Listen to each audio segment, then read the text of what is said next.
Rap Circle is finally here. I know everybody been waiting for it, right? Mike brought up Loki. Loki breaks all of Disney Marvel. It completely creates another contradiction, which is completely strange when...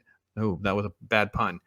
Doctor Strangemom is written by the exact same writer, and he doesn't even resolve the issue that he creates with multiverse and the Loki stuff. So they don't care. I don't know. So it's so interesting that they want us to care about this stuff because they go, listen, we're going to create this entire universe and multiverse with all the characters that you love.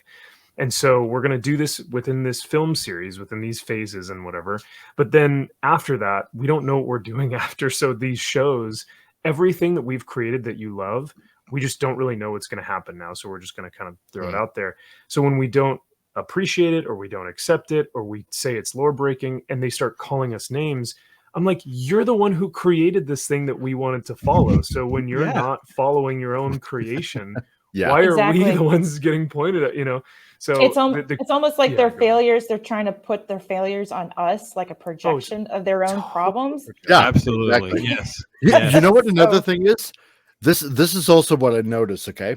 Now that, you know, God rest his soul. Now that Stan the Man Lee is gone, right? All of a sudden, see, without his little watchful eye, because Stan Lee was, let's say, you know, aside from all the cameos that he did in, you know, all the movies up until Infinity War, you know, he did keep an eye on things, right? And everybody was like, you know, oh yeah, we just want to be true to, you know, what Stan and Jack and all these other creators birthed, right? Now that last great guy is gone, you can see everything. Oh, the old man is gone. Great. Now we can do what we want to do. And that's what you're seeing now. Look at the Eternals. That movie, excuse the language, shat on everything that Jack Kirby made. Right? I've said it before. This OG nerd. Yeah. That's written and lived this stuff my whole life. I mean, literally, I was like, I learned to read out of a comic book. I head nodded off in Eternals. And I went, am I falling asleep in a Marvel movie? I was immediately, my temperature, my blood pressure must have gone red. I was like, this is so bad that I'm nodding off. What have they done to my franchises? So I know. Dave Bob says his 7-year-old grandson can write better. I fanficted a better ending to Doctor Strangemom with that lady I was telling you about today. So, and Brandon Looney Tunes here. Hey man, thanks so much. And so look, we have Japan being representing Shang Fu fighting. Hey Gray, how you doing, my friend? Right on. Yeah, congrats to Brandon Looney Tunes. His sub count continues to grow. So congratulations to you, my friend. Soul Assassin continues to just rock the comments here. Disney probably reading.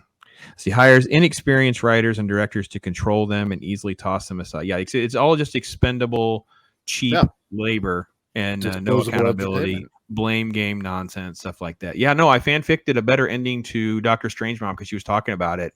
And I said, you know, it really was very simple. And it did hit her when I said this, as you know, Vision wasn't in it. And it's weird. She goes, well, wait a minute. So we talked through the white Vision and he got downloaded all the information. So he's just out there somewhere. And at the end, when you have this big conflict or whatever, and I know they didn't want Strange to take her down, all they had to do was have Vision show up.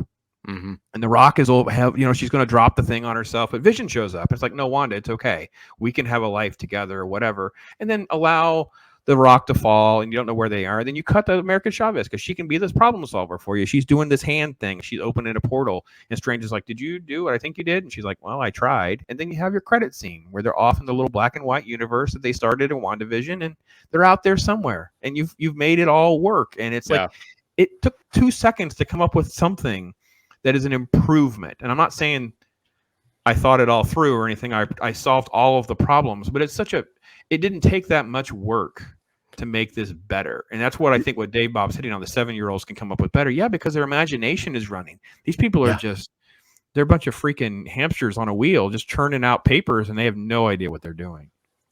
That, I think, part of the problem is that And I'm sure a lot of these guys are probably like young writers and stuff like that. Probably, let's say, for example, in their late 20s to early 30s. Let's hypothesize, right?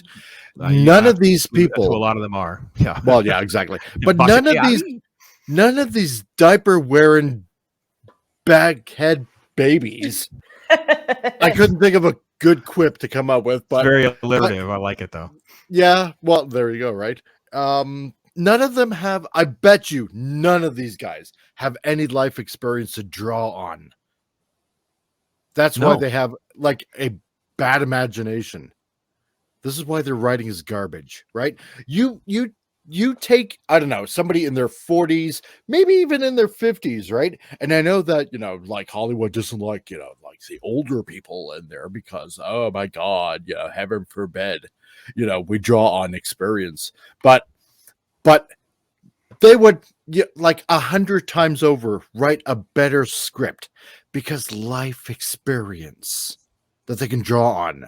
Because, as you get older, you do a lot more things in life than anybody in their 20s or 30s. Mm-hmm.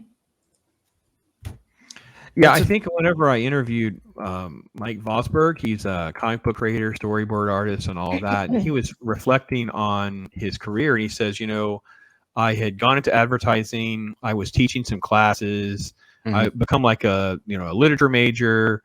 It's like all of that actually helped me way more than the other stuff. Like he understood stories. He understood, all of that kind of stuff. So he was able to, translate that to the craft, right? You can really see that translate to the craft. So, right. Yeah, I really couldn't agree more. Life experience is just gone. You think about it too, like the original vets, man, these guys, Kirby and these guys were, a lot of them were war vets. Yeah. It's just,